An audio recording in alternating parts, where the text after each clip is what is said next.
Okay, welcome to this round 8 debate. My name is Zidane. I'll be the chair of your panel. My preferred pronouns are he in here. I'll let my panelists introduce themselves. My name is Alex. I prefer he and also they as well. Iona preferred pronoun they. And if we can just quickly go around the team, so I can tell them. Speaking first, Evan, I prefer she. Second, Edwin, prefer he. Hello? Joe speaking first, he, and Venus second, he. Myself, speaking first, no preferred pronoun. Doesn't mean the preference either. First speaking first, I prefer he. And a second he. Great. Without further ado then, I'd like to get the debate underway and we'd like to welcome the Prime Minister to the podium.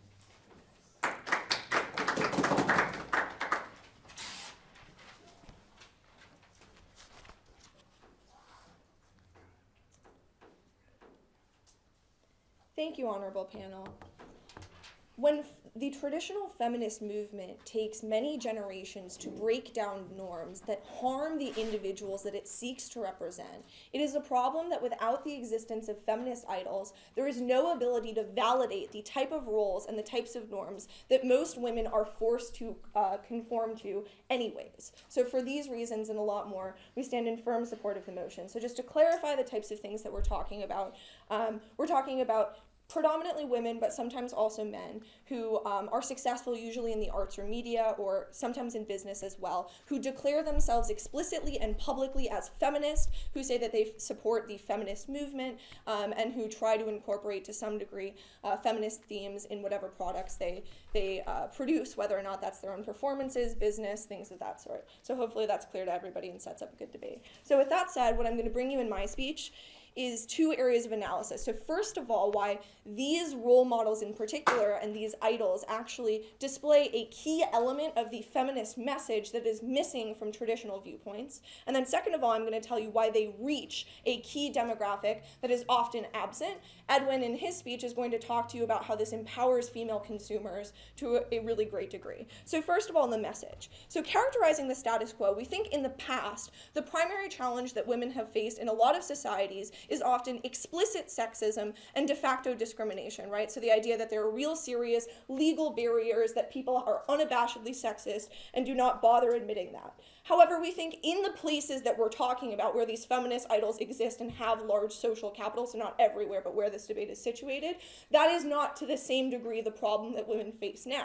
It's not necessarily that they can't vote or that there are legal barriers to them being hired, but rather that social norms prevent it, or that there are deeply held sort of like subconscious biases that assert and tell people that women are less than or worth less because they ascribe to certain social norms and traditionally feminine characteristics that are not as acceptable as their corresponding male characteristics. We think the result of this, however, is that the feminist movement has not to the same degree caught up to this message, right? So it's not the case that they always have rhetoric that actually embraces the fact that women are still forced to conform to these norms, which is really, really problematic. We think feminist icons actually offer a very unique benefit in this type of society, how feminism is evolving, because they often embody traditional feminine characteristics, such as, certain appearance characteristics, the way that they speak, perhaps what they sing about in lyrics or write about, things of that sort.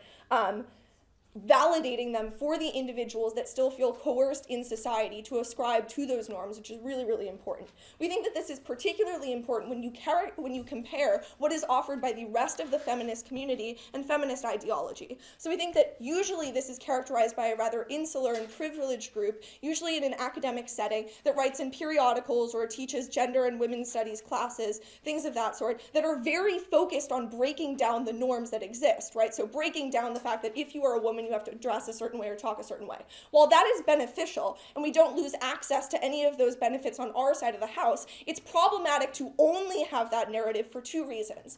First of all, the type of social change in norms takes an incredible amount of time, right? So it is simply that the contact theory and socialization that is necessary for that to be successful is going to take generations. Second of all, it is simply not going to reach everyone. So the only people that this is going to be successful with are people in communities where there's already a degree of acceptance of this type of message, where it's possible to break down the norms. However, we think in areas where feminist ideology, the feminist word even and label, is really not accepted, there are people who are being left behind. So the problem with the traditional establishment is that if you feel still forced to adhere to traditional feminine norms, then you are left behind and not represented and validated in what you are forced to live in the status quo. We think feminine idols are very important because not only do they sometimes seek to break down these norms, but simply validating them in the first place gives a degree of value and worthiness to being a woman. Sure.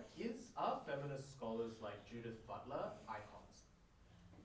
We would say to a less degree, right? So they may be famous within an insular community or like the academic community, but I think if you ask the average person on the street, there is not nearly the same degree of recognition. They certainly do not, like Judith Butler doesn't have a cult of personality, right? Like nobody is just like, I really want to know what Judith Butler is wearing, like what's her gal pals, you know? So I just think it's very different. So second under this, we think that the message targets broad experiences, which is really, really good. So the fact, we think that feminism has a tendency to divide into camps sometimes in the academic realm because you're targeting very specific interests, right?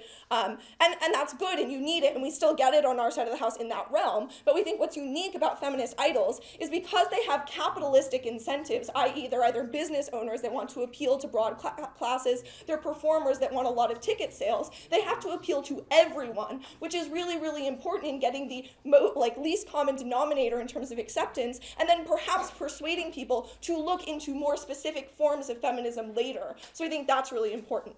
Second area of analysis that I want to bring you is about reach. So just like the people that they are actually able to capture and bring into the feminist fold that doesn't happen in the status quo. So we think in the status quo, not everyone has access to the type of feminist ideology that exists without these icons. So we think the feminist community can be rather insular. And second of all, just because they publish in academic literature that not everyone has access to, things of that sort. But second of all, the message is simply not accepted in a lot of communities. Like the word feminist, things of that sort, is not accepted. And it's merely, if it's merely tied to your identity as an academic or an advocate for only that, it's less likely that you're going to reach people who don't already agree with the perspective. We think these feminist idols, in contrast, have a greater degree of access simply because of their success and fame, right? So if you listen to Beyonce, you are going to receive the feminist message that she embodies simply because she's a very popular musician whose music you might also enjoy. But we think this is particularly important because it reaches certain classes of women that the feminist movement has struggled to reach before. So socioeconomically disadvantaged groups which often correspond with racial minorities as well because they face, like socioeconomic oppression as well. So we think that's particularly important for the message. Finally, who they reach, we think they reach a younger audience that is more in the throes of the period in their life where they're forming their values and their opinions that they're going to carry with them throughout their entire life, which is particularly important. And finally, they reach people who might have never considered feminism as acceptable because of norms in their community, but because it's tied to such a socially acceptable thing like pop music, they're more willing to do so on our side of the house. Very proud to propose.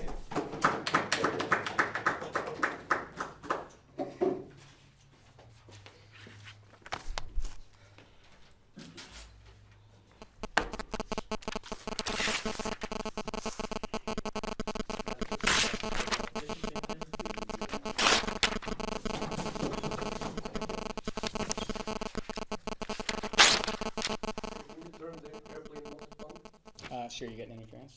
Yeah, I gotcha. Should be better now.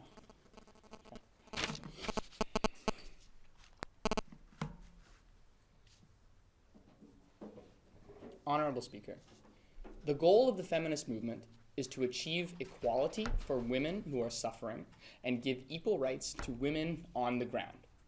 This goal is harmed when privileged women who are out of touch with the lived experience of the vast amount of people who are affected by sexist forces in society co-opt the feminist narrative, set it to their own personal and commercial goals, and imbue masses of young, impressionable women with an incorrect, in-researched, and actively harmful view of feminism. We are proud to oppose.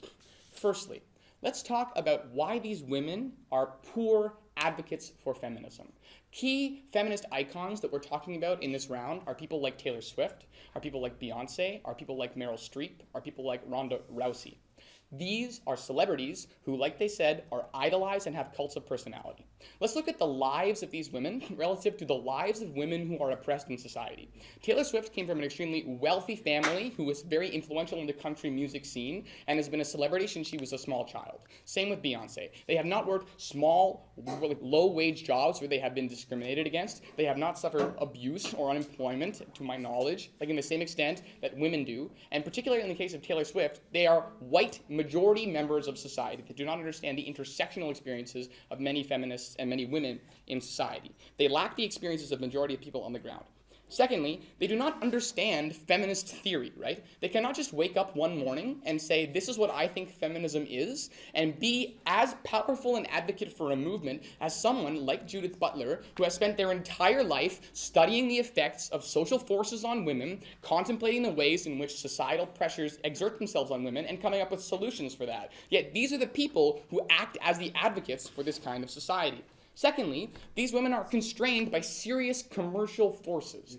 These women cannot take more radical feminist approaches because they will massively disenfranchise their base of business. I point you to the example of Meryl Streep, who was a feminist icon for many, many years and was cast as the lead in the film Suffragette. But in the wake of increased backlash to radical feminism, she declared herself a humanist and retrenched on her feminist identity, sending the message to millions of women that to be a feminist is to seek to support women's superiority instead of equality. This is a very harmful narrative that was motivated by commercial incentives for Meryl Streep to be an employable actress that had negative effects on the feminist rhetoric. These are poor advocates. Second point, the media gives these advocates an exorbitant amount of control to shape the feminist narrative in society. Why is this? Because they are famous and their airtime sells. There is a demand for feminist content on websites, on the news. People care about feminism. It's good to be watched. Who is more likely? Everybody laughed when they said, hey, what's Judith Butler wearing?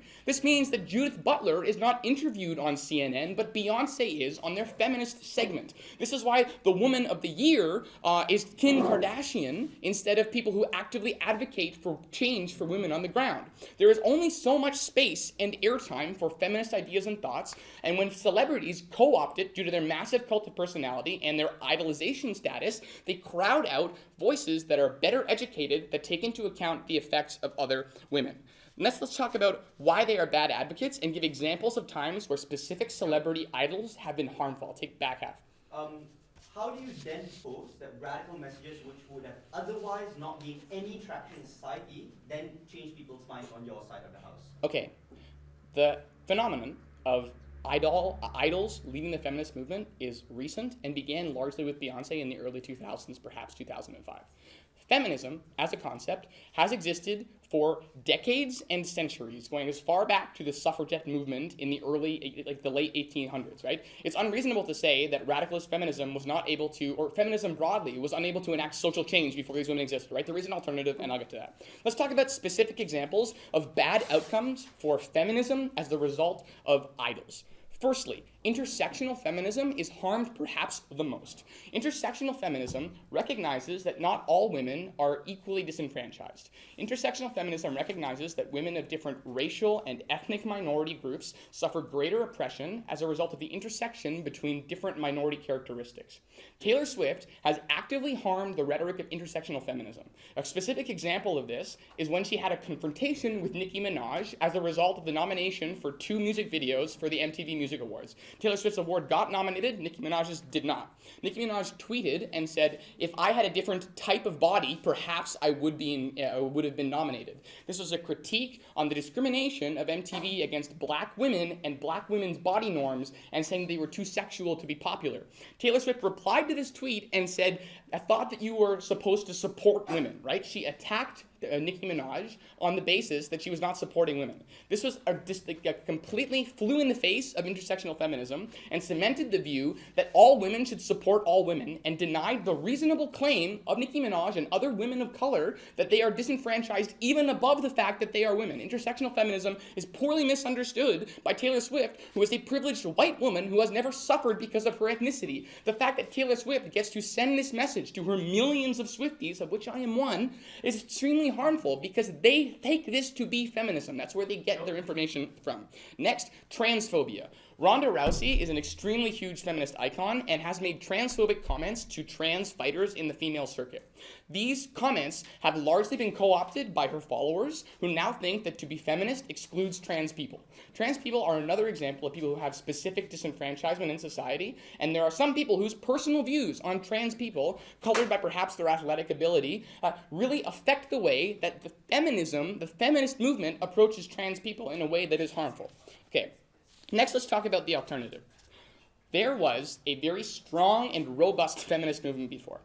In direct refutation to side first government, they talk about academics not being sufficient, right? Their claim is that you don't get reach. But there was reach, right? There were enormous demonstrations by the feminist movement in the United States and abroad that enacted changes in policies. Feminism was not a word that was invented 10 years ago. It was a very robust critical theory that was taught in universities. There are enormous institutions that teach it specifically as a degree in major universities across the world. Educated discourse for the last 50 or 60 years has centered around feminism. There have been feminist authors. There has been Judith Butler. There have been so many people that publish articles in The Economist frequently. There is a great deal of reach. However, these voices are crowded out and their reach is replaced instead with people who are less qualified and actively harmful to the feminist movement. Our alternative is where feminism is preached by experts and not people who don't understand it and co-opt it for their own personal and economic gain. It's extremely harmful to those who need the help of the feminist movement, and we are very proud to oppose.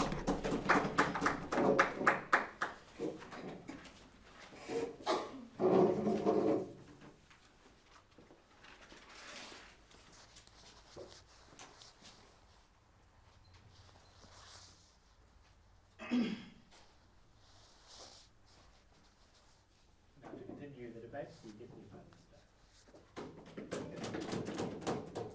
Thank you, Honourable Panel.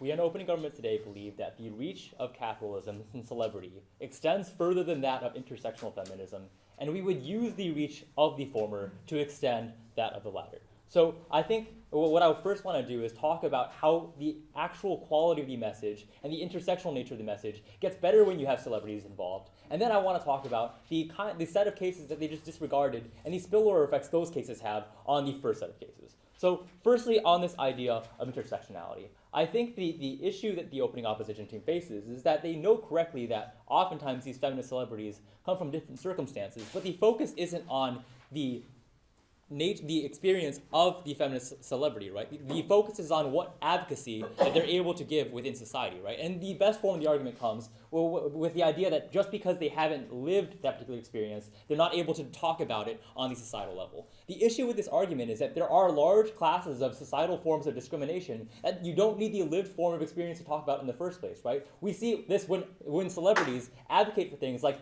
battered women's shelters to protect against domestic violence. And this isn't something that is unique only to those cases. And we think that other issues, things like wage discrimination, apply all throughout society, right? Like when, for example, I forget the actress that participates in the Hunger Games talks about the fact that wage discrimination exists within Hollywood. That doesn't mean the issue of wage discrimination doesn't get talked about in other spheres, but rather is the mechanism by which that enters the general discourse, even for the minimum wage workers for whom they're concerned, right? But I think the second issue is they don't consider the alternative. It is not the case that in the absence of having Beyonce, that Judith Butler would be the one put on the mainstream media, right? In those circumstances, we tell you that the kinds of people who are likely to supplant Judith Butler are the ones who have very different consumer mass appeal than Judith Butler does. And we think that rather than conceiving of it as Beyonce replaces Judith Butler, we should think of it as Beyonce paving the way for Judith Butler to enter the general discourse. For when something Beyonce says that is considered incorrect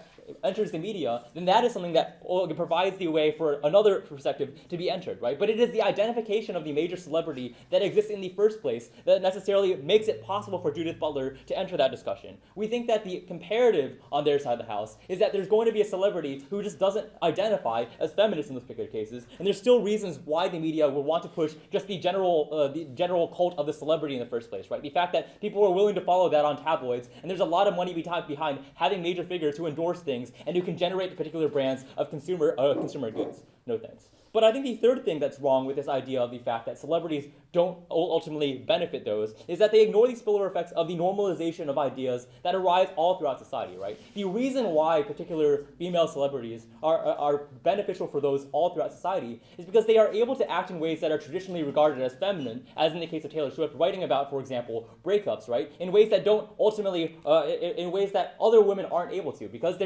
specifically because they have the privilege to carry out certain forms of actions that normally are regarded as too feminine or disempowering within society at large, and then cast those as particular strengths. They help women in those circumstances who would have had to engage in them because of the pressures of their communities in the first place. So the way to think about it is not who best represents these circumstances that we're trying to defend, but who best has the capacity to make those circumstances better. So then I think the second strand that we get from opening opposition is that these feminists sometimes perpetuate actively harmful messages, right? And I think the first response to this is, again, the idea that maybe on the comparative, there are some feminists who say things that are borderline harmful, but we think that the comparative is a celebrity who doesn't hold these ideals at all, who says that we think that the idea of equality has already been achieved within society when there are clear policies and implicit norms that say to the contrary, right? And so we think that on those cases, they're a lot more likely to get bigger harms on their side of the house. But we also think that the idea of counter-speech is necessarily something that results from having people in the limelight. For every Taylor Swift, you have a Nicki Minaj, who, by the way, has her own cult of personality, right? And we think that the issues that are encapsulated by the Taylor Swift incident, no thanks, are only captured because Taylor Swift is famous, right? Because the media has an incentive to make issues that surround major figures more prominent because that's how they get all the views. That is the reason why they're likely to publish the countervailing narrative of the issues that are facing Nicki Minaj. And we think that because they're more open to criticism, or because there's more media incentive to appeal to the consumerism, to take into account that criticism, that's how you actually get the pointing out of the harmful nature of their messages, in which case the harmful message and the criticism of it never appears in the first place. People believe that anyway, so there's no real change. Sure. Yeah, except even if you get millions of people, they just believe Taylor Swift is right. You know, they don't look at the discussion and say, oh, maybe I should consider intersectional feminism. They just have a warped, harmful conception. That is not a benefit. The problem with this argument is that those portions of the consumerism, of her consumers, a certain portion of them would have believed that she was right regardless, and a certain portion of them can be convinced otherwise by the fact that there's already speech. But the problem is the issues encapsulated, that the issues of Taylor Swift within society are those that don't come to light unless the kind of criticism against her happens in the first place, which is only possible when she has that cult of personality who would be willing to click on that article. So what I want to bring you in the remaining time is how the introduction of a consumer base brings benefits to feminist causes regardless of those cases. But yeah, sure, I'll take closer The too. discrimination that African American women face on a day-to-day basis is premised on the assumption that their bodies are legitimately hypersexualized. Does that get better on your side when Beyonce and Nicki Minaj are the people standing up for what it is to be an a successful African American woman? So we think that the problem with this is, again, they're not changing anything, right? The only by shoving them out of the public discourse, it's only when they enter the public eye and are open to these kinds of criticisms is that ultimately something that can be able to change on their side of the house. But we also just think there are a lot of spillover benefits for those issues, right? Like the issues regarding the impact of hypersexualization is that they're not taken seriously with issues like domestic violence, right? And these spillover effects that happen because Beyonce advocates for things like battered women's shelters help the issue more in that particular case anyway. So what I finally want to bring then is how the incentives of capitalism aligning with those of feminism overall promote the movement. Because we think that these feminist icons and cultural personalities have huge consumer bases that businesses want to play to, right? Businesses oftentimes give money to social causes that attract the support of their followers or other consumers, especially when you can be easily differentiable, right? My competitor doesn't give to a battered women's shelter, but I do, and that's the incentive for them to capture, that is specifically captured by the feminist icons, who create this demand in two main ways. Firstly, a lot of times the feminist icons spearhead these campaigns themselves, right? We see things like the He for She campaign or the Lean In campaign of Sheryl Sandberg, but just generally the fact that now more people identify with feminist ideals as a result of these icons means that it doesn't only just apply to their specific firms, but all throughout society, because now when they're looking at the choices of consumerism on every other transaction level, that is another case in which they're able to differentiate when the prices aren't too different. For those reasons, we're very proud to propose.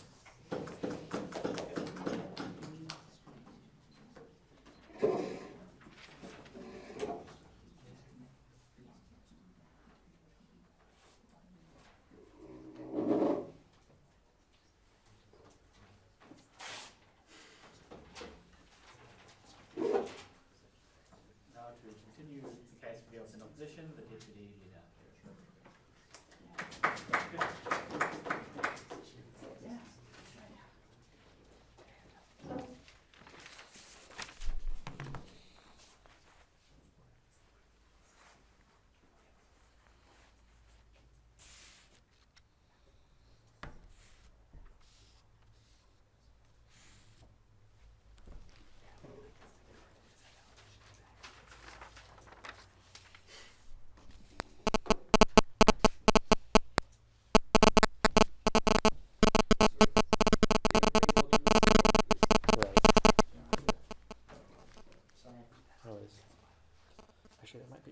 Is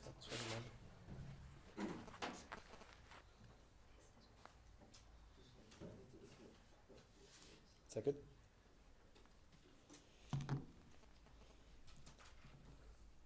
Thank you, Mr. Speaker. There is a crucial distinction in this round that the opening government does not properly engage with. That distinction is between the message of feminism and the medium through which that message is conveyed. Our case on opening opposition is not that messages of empowerment are bad. Our case is that the feminist movement being dominated by a few icons as opposed to a broad-based movement where no one spokesperson stands out and dominates discourse is bad. I want to talk about one point in constructive and then refute the case coming out of the opening government. I want to talk about a central comparison in this debate between the access that you get to feminist messages as opposed to the quality of those feminist messages, because that appears to be the trade-off that is dominating the front half of this round. They say that you get more access, and we say that the quality of that, the quality of that message is much worse. I want to show you why their portrayal of the comparison in this debate is completely wrong. They talk to you about ivory tower academics being the alternative to Beyonce, ignoring, as Joe tells you, the decades of grassroots organizations and movements that attracted lots of women and young women and men protesting for women's rights and actually achieved changes in recalling judges in states across the United States, achieved changes in passing stricter punishments for sexual violence, and were able to tap into the discourse of what it meant to be a feminist, that it meant that you were politically active and actually advocating for change. Why is that important? Because the idea that you cannot get access to the core messages of feminism, that you as a woman can be empowered and beautiful, is wrong. The mechanisms through which it happens are changing things like school curriculum to give more access to feminist ideas and feminist scholars. It is through changing media representation of women to ensure that women have a better opportunity to enter the sphere of media. It is ensuring the economic empowerment of women to ensure that they're able to spend more time and more energy critiquing these kinds of issues.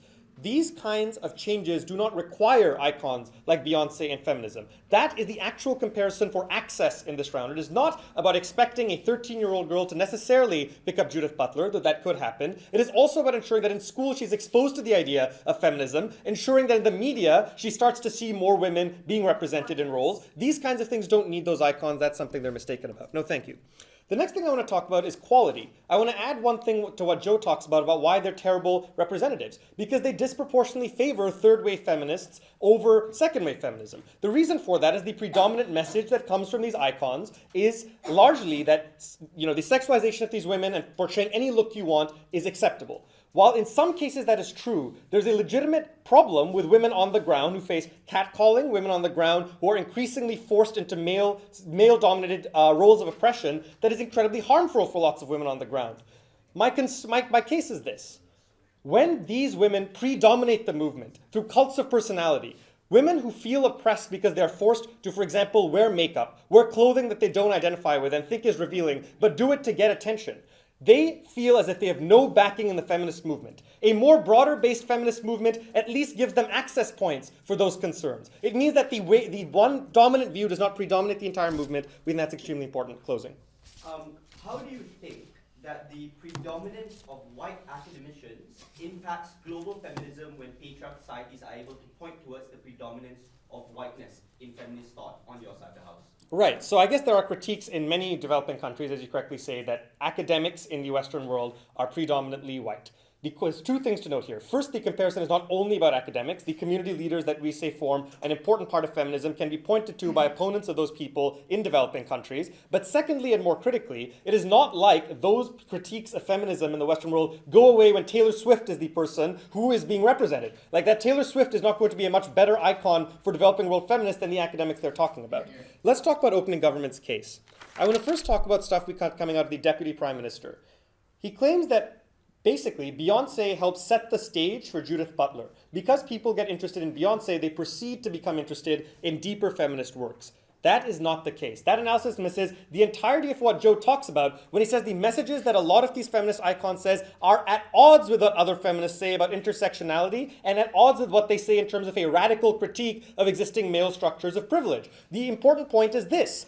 It is not like people engage with Beyonce and Judith Butler in the same way when they're saying different things, because that's what having a cult of personality means. It means they follow your views and your thoughts to the exclusion of contradictory views and other thoughts. With the point where Joe proves to you that there is disconnect between the messages that Beyonce sends and other feminists send, I think that is the point at which we recognize that the critique they talk about doesn't happen.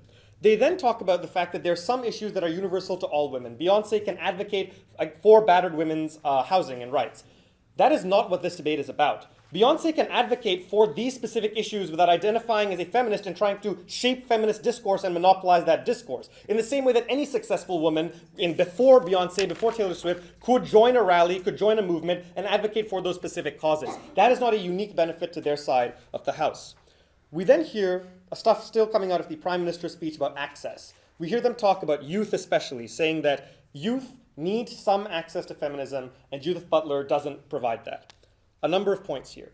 The first is, as I've identified, the comparison is not only about academics, but about grassroots movements that are closely linked in people's communities, are in a base of access that many people have engaged with historically, and we believe provide an alternative that could be very realistic for many people. Note also that the media has an incentive to cover grassroots movements and cover demonstrations because they represent challenges to authority that are very important. But finally, even if we accept that there is a marginal decrease on our side of the House in terms of access, we need to ask what benefit that increased access provides. The people who are hearing Taylor Swift, the people who are hearing Beyonce, is that increased access linked to the goals of the feminist movement? Does it help the situation of poor women on the ground in a society where 2/3 of minimum wage jobs are filled by women? Is the fact that a few more people listen to pop songs changing that? At the point at which the pop songs dominating feminist discourse reduces coverage of grassroots demonstrations and reduces people's ability to feel as if feminism involves political advocacy on the ground and feminism involves radical critiques of existing power structures. The increased access they get comes at the cost of the core goals of the feminist movement.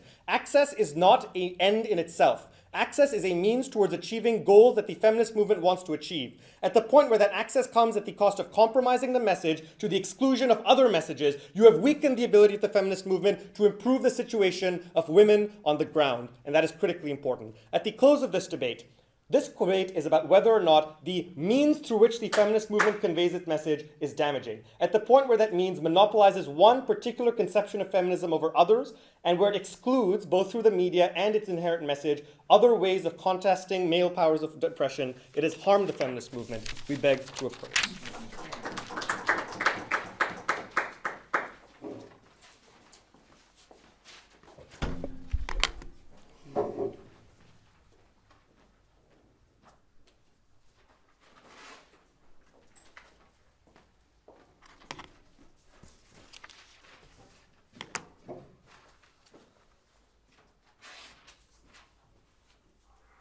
Now move to the closing half of the debate, so to kick it off, become the middle.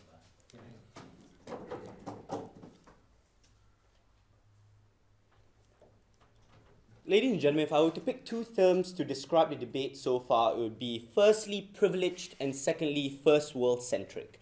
The reason why this debate has been bogged down in the low-hanging fruits that the opposition would like to pick on, like Beyonce and Nicki Minaj, but not engage with feminist figures like Michelle Obama, Hillary Clinton, Malala Yousafzai, Benazir Bhutto, Aryan Hirsi Ali, ladies and gentlemen, that have gained massive pop culture popularity and still be able to maintain some level of intellectual integrity on our side of the House, goes to show that the opposition only wants to engage in which it's most convenient for them on that side.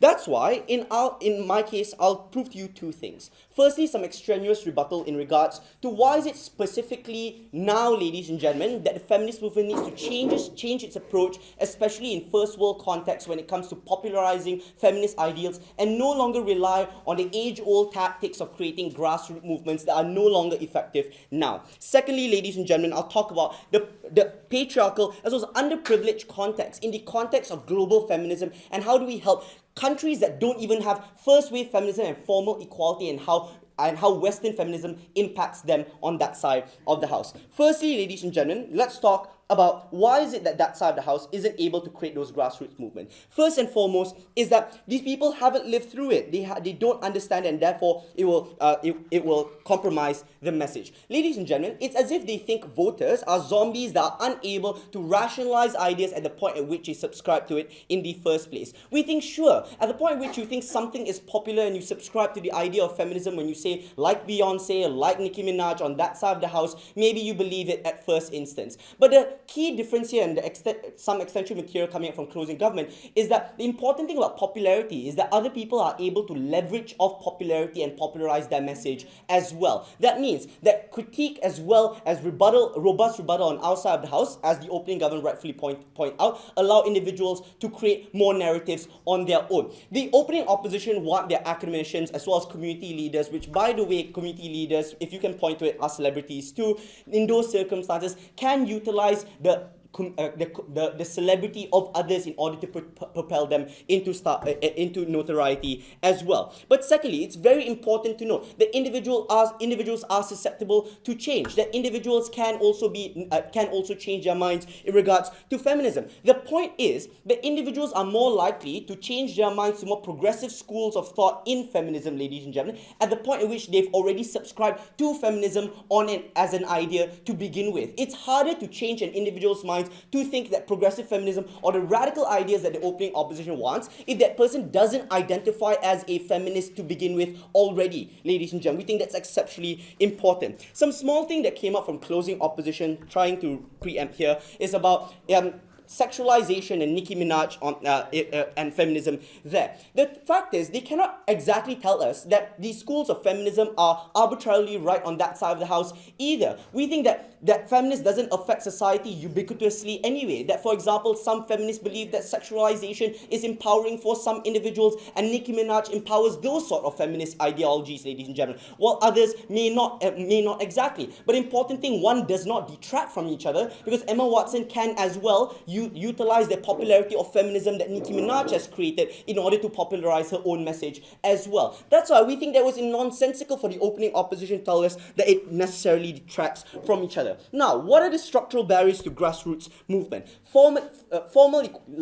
In the past, the reason why grassroots equality and movements were so easy, ladies and gentlemen, was the issue was formal equality. Things like the suffrage movement, things like the ability to even work, ladies and gentlemen, those are overt discriminations that are visible and hard to hide behind the eyes of society. That means men and women had to admit something that was so visible in society, and that's why it was easy to coalesce support around grassroots movements like that. The fight of feminism in first world countries today are a lot more subtle in comparison to those movements in the past. For example, things like microaggressions and making women feel uncomfortable, and also rape culture. In those particular circumstances, you don't actually have grassroots movements that are able to coalesce naturally, because men and women sometimes don't even believe that these things happen to begin with, ladies and gentlemen. For example, women themselves don't believe that, for example, microaggressions can actually limit the access of certain individuals in some circumstances. Not to speak of all women, but some women actually believe that. The current perception of feminism are things like feminism is anti-men, and that's the kind of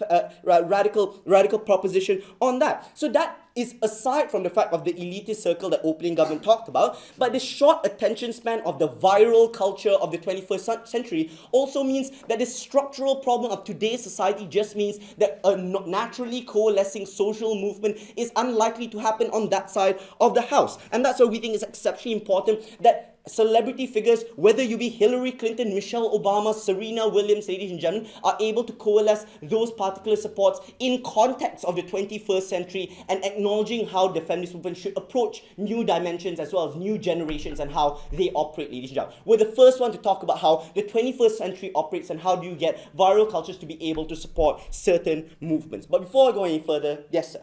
Okay, sure. We're not opposed to famous women. We are opposed to women using their fame to normatively describe what the correct view to feminism is, to the exclusion of oppressed or other minority views of feminism that are more in touch with women on the ground with whom those people can't identify. Well, you really can't distinguish that, because if you want Judith Butler and Simone de Beauvoir to be celebrities at all, they're going to be subscribing views to other people in that particular scenario. The only difference here is that we are also building a cult of personality, but you're kind of conceding to celebrityhood with that POI.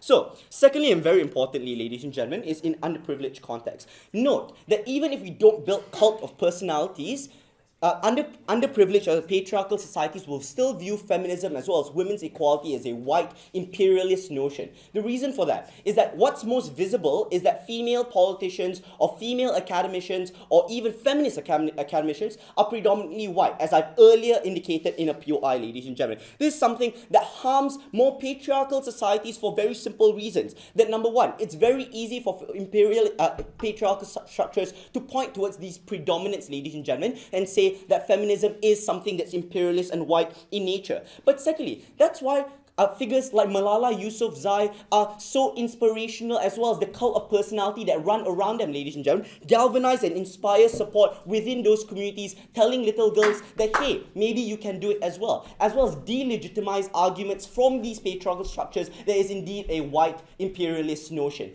Because we can create celebrities and cults of personalities anywhere and in every context, we can delegitimize the centrality and the whiteness of feminist movements on that side of the house. The closing government is exceptionally proud to propose. Thank you.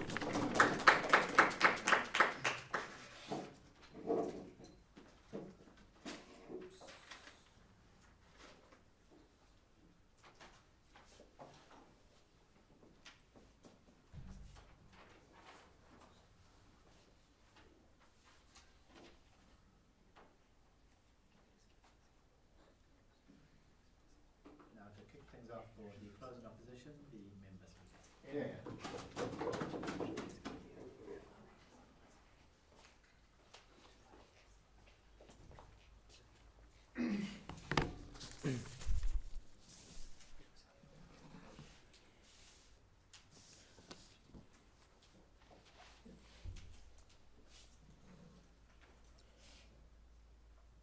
Mr. Speaker, the success of a minority movement, that is to say the reversal of 500 years of marginalization, exclusion, and victimization, will never be measured at the top. It ought to be measured instead by averages. That is to say that in a world in which we have a black president, more black men get locked up now proportionately than they have before. That in a world in which we have the most discussion of female sexuality in popular literature and in popular music, the wage gap between the two sexes is stagnating and refusing to move. We build a case on the tradition of the likes of Sojourner Truth, of Rosa Parks, of Harriet Tubman, who said that all we want of you is the right for us to remain mediocre. That women don't need to be exceptional. That women don't need to be perfect. That you should not measure us by our success as leaders of this movement, but rather what it's doing for all women and the people that we represent. I'm going to contribute, and our main piece of extension is going to be the most intrinsic feature of iconography. That is to say, individualism, and why individualism itself is patriarchy and an extension of the very worst things that keep women down. But first, I'm going to weigh in, and this is going to be my first substantive contribution. I'm going to weigh in on the disagreement on the opening half, which Vinu conveniently for us characterizes as one between access and the quality of that kind of message.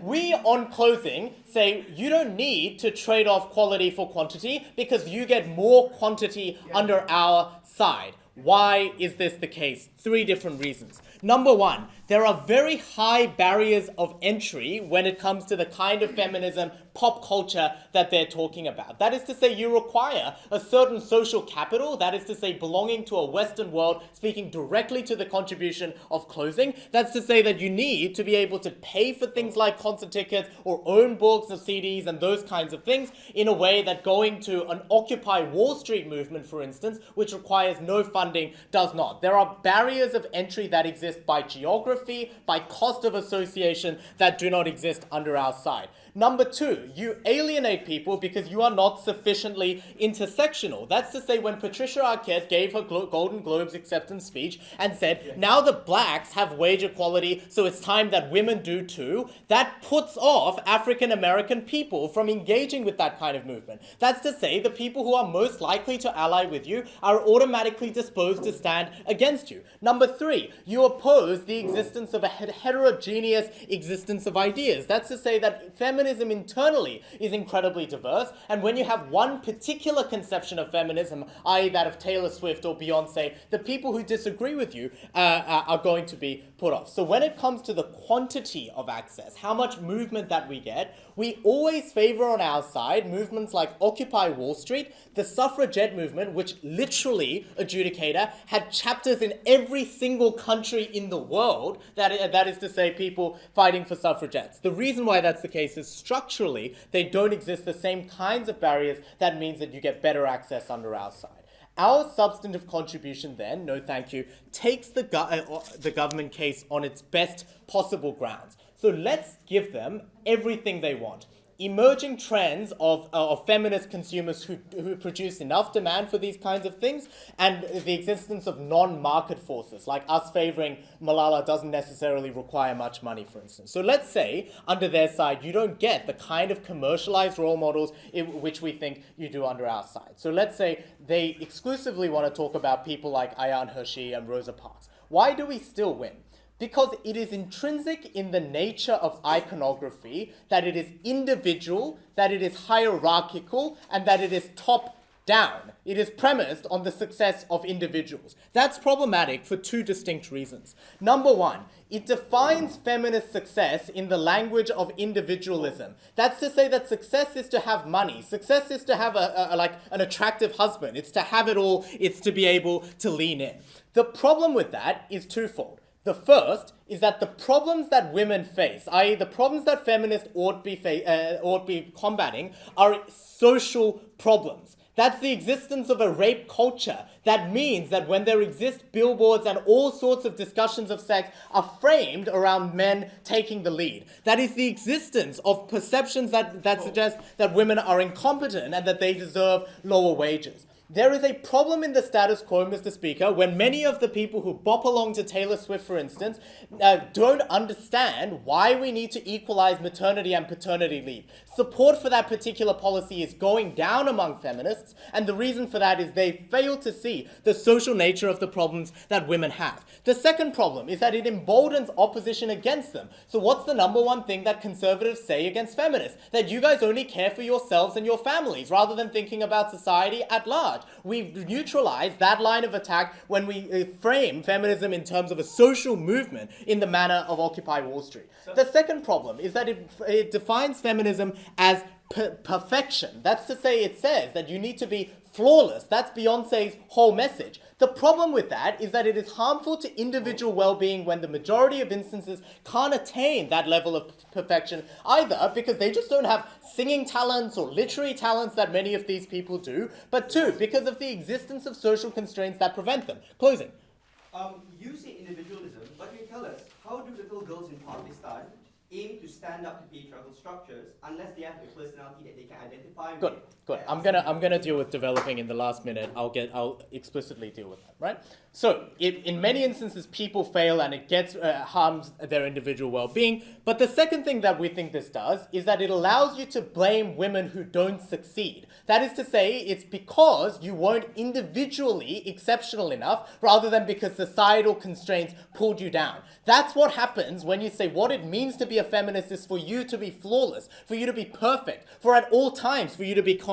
That's not what really occurs. Developing countries, two things to say, right? Number one, we think in the vast majority of instances, this isn't the center of the debate. Because, as opening told you, much of it has to do with capital, right? And where the media has influence. So Malala and those people will be much smaller in many instances than others. But second, especially in developing countries, this is harmful. Three reasons. Number one, you require the building of broad-based coalitions most in developing countries when you have, for instance, the vast majority of poor people suffering very similar problems. And number two, you exacerbate the harms when you highlight one particular group within a developing country, particularly damaging given the kinds of divisions that are likely to occur. The biggest problem with iconography is the fact that it's individualistic. We're very proud to oppose.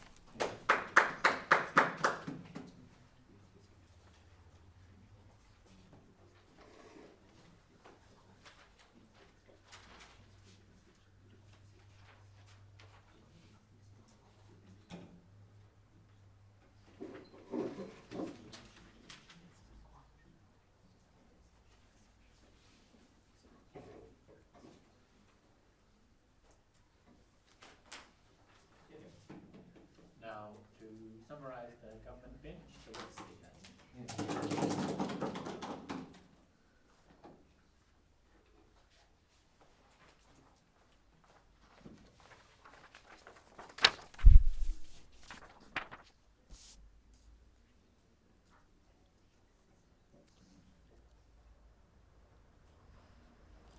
Slight closing opposition wanted feminism to be defined by average individuals, but never actually centered their case around how average individuals are more able to access the feminist movement, are more able to be engaged with the feminist movement, and are more likely to care and center their lives and their issues around feminist movement. We think only closing government provide that.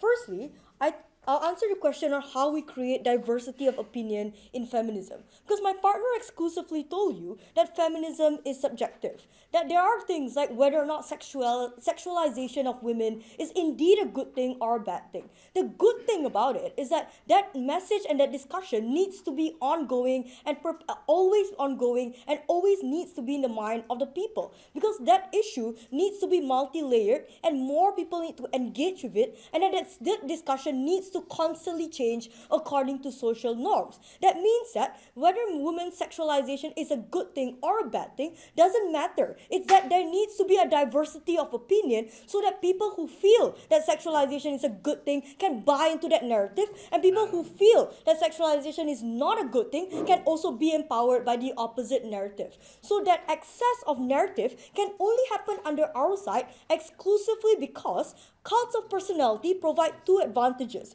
Firstly, it interests people. That means that more people are interested in talking about it and understanding how those issues are defined by their lives and their issues that go on in their lives. Secondly, you also get massive amount of media attention, like my partner pointed out. That means that more people are likely to be significantly more interested and contribute towards that discussion. Because if CO truly wanted an average individual to define their experience of feminism, those experiences also shouldn't be entirely dictated by feminist scholars under their side as well. The only way average individuals are able to access this is through the platform of cult of personality. That's where also their scholars can come in and criticize or things like that. No, thank you. On opening opposition, they wanted the quality of discussion to be better, right? But we think that it's not necessarily only about the quality of the discussion, but whether or not that quality is necessarily reachable towards people we want them to reach. Because realize this, and I'll deconstruct OO in a second. No, thank you. Because so they say that individuals who buy into Taylor Swift's narrative are individuals who are individuals who buy into intersectionality is not a thing. But understand that those people are likely individuals who already perceive intersectionality to not be a problem in feminism. That means that they already whitewash that issue by themselves. That's why they could conceive Taylor Swift's voice as being persuasive. The difference is this: on our side, because they're so engaged in the issue, because they're so hardcore Taylor Swift fans, they're able to access all those alternate criticism on Taylor Swift that otherwise they wouldn't have. Because if Taylor Swift was never a feminist and never identified as a feminist, and the feminist woman never said that Taylor Swift was also a feminist, it's unlikely that people will care about the feminist angle about most of the things that Taylor Swift does. People will only care that Taylor Swift do certain things, not that it should be criticized in a feminist manner. That also changes the way in which media interpret the things that Taylor Swift does. As opposed to Taylor Swift does interesting things, the media interpret things as whether or not certain things that Taylor Swift does is indeed feminist or not. You can see multiple articles like on BuzzFeed and a lot of other very, very pop culture media sites that criticize Taylor Swift on whether or not it's feminist. There are multiple discussions that are started exclusively because she was a personality, right? Otherwise, those things that she said would just be taken by individuals without considering whether or not they have feminist values to begin with. So on their side, realize that they don't change anything about individuals that we want to change the most. Individuals that already internalize those things, right? No, thank you. So how do we deal with implicit problems on our side? Because my partner also specifically told you that feminism feminism nowadays, the reason why we need to change our tactics, because most of the problem we deal with is not visible. This is directly clashing with closing opposition. Because closing opposition wanted things like social movement, like the Occupy Wall Street movement. The big distinction is that Occupy Wall Street came after an obvious problem, which was a recession and a financial crisis. Things like misogyny, things like discrimination, microaggression are not obvious problems that people immediately realize. Because realize the largest problems of feminism is that most ideals of misogyny or patriarchy is internalized by individual. So you need to have sparked that discussion for people to realize that that was a problem. Coming from a third world country, I understand things like patriarchy was largely internalized by things like schools and things like that. The counter-narrative that only comes from personality that sparked my interest into how I view my experience as a feminist. So the only way you change and create massive reaction towards implicit problems are through personalities, and that changes your experience massively. Before that, go ahead. Yeah, the problem is BuzzFeed would still have feminist critiques of Taylor Swift's actions in the status quo because it's a progressive social view. What you get is Taylor Swift normatively setting the correct definition of feminism in the minds of millions of young girls in a way that is harmful to women of color and minorities who have different conceptions of feminism. Look, realize that the reason why BuzzFeed always covers individuals like Emma Watson, the Hunger Games girl, as well as other individuals, are because they have identified as feminists. Otherwise, BuzzFeed and those social media platforms selectively choose which individuals that they choose to identify, they choose to report on, whether or not those individuals identify as feminists or not. If those individuals never identify as feminists, it'll be a far less persuasive angle in the media, and they care much less about reporting on those angles. So criticism about Taylor Swift's actions only happen through a feminist lens on our side. On their side, Taylor Swift might do bad things anyway, or might say things that are negligible, but on our side, only you get a criticism through feminist lens that people care about because of Taylor Swift's massive power. So in this debate, we prove to you a couple of things, right? We prove to you things like access only creates a diversity of opinion that affect particularly individuals in developing countries, individuals who need an extra spark to fight things like internalized patriarchy and misogyny. Only on our side we are able to prove diversity of opinion happen. Only on our side we analyze media incentive. We're incredibly proud to propose.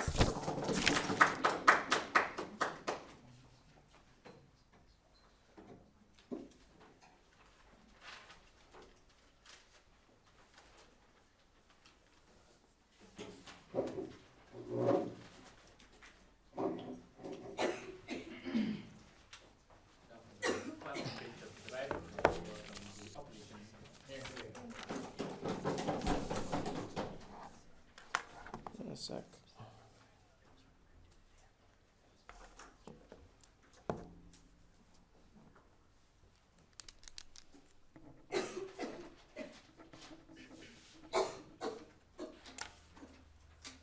Panel, there's a lot we agree with the government side in this debate about. We agree with the opening government's idea that in the first world, where we've surmounted a lot of these problems, some of the problems are more subtle and they need to be dealt with carefully. We agree then with the closing up government on a few more things. Firstly, that the debate in the opening half was largely focused on the first world. That secondly, that icons needn't be pop stars. And thirdly, that ongoing discussion and debate in heterogeneity is important. The question in this debate then subsequently became, where is it that you actually achieve the sorts of aims everybody's concerned with, which is the ultimate expression of the individual? We suggested in Bo's speech that ability for you to be accepted as mediocre and not judged against some metric is better actualized in a world where the level to which you're, the measure against which you're measured are those individuals. It's like the privilege of a white man is that he can play both a teacher in a film, he can be a dude who's a sports actor, he can be very many things. Whereas a brown man in a film is exclusively going to be a guy who happens to own a corner shop. The fact of the matter is, on their side of the house, they reinforce the molds that don't allow individuals to be free. That was the point of our extension. Then two things then broadly in the speech. Firstly, I'm going to talk to you explicitly refuting the material we heard out of the government bench. Largely framed around closing government's material because I think it captured the essence of opening government's material as well. And then secondly, I'm going to talk about our extension and the fact that it was like literally untouched by the previous speech. Before that then, quickly on the comparison in this debate. Like we said, we agree with closing government that it's both pop stars and writers and activists, the sort of people these guys want to say in closing government can develop iconography. Crucially then, what is it we're standing on our side, or standing for our side of the house? Movements like Black Lives Matter, the LGBTQ movement in Uganda, the heterogeneity of the suffragettes were movements that happened in the absence of the fetishization of the individual. Okay, what are the ideas we heard out of government? There were, as far as I have, 4 of them, right? The first thing is popularity is important. We get reminded of this idea in closing government. It was largely the spillover effects that thought in opening government. 2 sorts of responses. Firstly, opening opposition does a decent job of mitigating this and saying to a large extent, well, those views don't get listened to. But secondly, they actively get discredited, panel, because when you have one view in opposition to the other, the one that's popular tends to override to the detriment of the others. What's a good example of this? When Beyonce came out and said, well, I don't support, calling the reclamation of the word slut, millions of people who had otherwise in Los Angeles come out to slut walks before, something that's more grassroots oriented on our side of the house, didn't do so after the fact, right? The point of the matter is those individuals' views tend to dominate and discredit alternate positions. The second thing then, and this was in closing government, that once people accept the tag, then they can subsequently be convinced of other things. 2 sorts of responses here. First thing, this argument assumes that there is nothing that could ever be deleterious to the plight of women if it happened under the guise of the tag of feminism. We suggest that the reality of the hypersexualization of African American women is precisely the pernicious harm of patriarchy that these people's lived experience is. To the extent that you reinforce that on your side of the house, you are literally doing something at odds with the movement. The fact that some people happen to think that they call themselves feminists isn't anything beneficial to your side. But the second thing, we suggest that you have fewer people accepting the tag on your side of the house. Why was this? Firstly, we think some people are largely oppressed by the view, and when everybody's expecting you to put out easily when you go to parties, if you're an African American woman, we don't think you're going to be identifying with the movement to which Beyonce is subscribing to and reinforcing the view. The second thing we suggest is it alienates people who think feminism becomes trivial on your side of the house, right? People at work, because you guys, this came out of opening government, in fact, when they said the only people who we want to identify feminists with is with the young, right? We think you alienate individuals who at work and associate with the trivial thing. The third thing then in government came from closing government about virality. 3 sorts of responses here. Firstly, we suggest there are tons of things that can themselves also be viral. And then CF, the examples I gave you earlier on, talking about the fact of Occupy Wall Street. I'll get to the response we got, which I think was feeble in the previous speech, about why that was a disanalogous scenario. The second thing we suggest, and this was material that Bo gave you, which went under-responded to, was he told you that 1, the lower barriers to entry mean that more people can associate with it. Secondly, that you can actually own this movement in a way that you can't on your side of the house. And finally, that it's more intersectional. Okay, then, the only response we got in the previous speech to this thought was that the distinction between the success of those movements and the movements we want is that they were facing an obvious problem. 2 responses here, and these are responses also to their developing world. It is laughable that they say women don't currently in the state of affairs face obvious problems, right? The fact that the vast majority of women don't get educated in some parts of the world is something that's problematic. That the lost generation of women in India structurally affects the society today. They wanted to base their case on Malala. Tell us that she isn't facing obvious problems on your side of the house. The second thing to suggest is even the subtle problems that women face are problems that they experience themselves, right? It's not a surprise. It's not a surprise to women when they discover that the wage gap is something that is significantly influences their life. I'll take closing. Yeah. So absent Malala, you have to rely on oppressed women and scared women having a political awakening all at the same time. Do you think women are more likely to take action when they entrust a larger-than-life character, or trust their mundane and scared neighbors? So the problem with this is twofold. Firstly, your larger-in-life character is very likely to be doing things that we think are deleterious to feminism. That was the core of our extension. But secondly, we've demonstrated to you the reasons why it's very likely that people will join these movements. What are the harms associated with iconography that literally received no response in our speech? Bo told you that the anatomy of patriarchy is confinement. It gives explicit account of the sorts of things that you expect it to do. It creates these subtle expectations that everyone was concerned with up and down government bench. Why do you reinforce them on your side of the house? One, it locates the success of the movement as the locus of the success of the movement exclusively with the individual. You're never seen as doing anything successful if you're not at the pinnacle. The problem with this is, if you ask yourself how it is that men are judged in society, they're judged along a variety of metrics. I could have a dad bod, for instance, and still be a pretty cool dude. That's not the same thing that's accepted for women on the other side of the house. The standard is set at perfection. And that was the second piece of material that Bo gave you. Firstly, the vast majority of women can't achieve what it is these guys want, but it creates the standard of evaluation that we think creates the disparity between men and women in society that we opposed at the beginning of this debate. It was disanalogous for them to say we could never achieve any efficacious change for the reasons we gave you, but their movement locks people out and gives us a homogeneous account of feminism that is an expression of patriarchy itself. Incredibly proud to.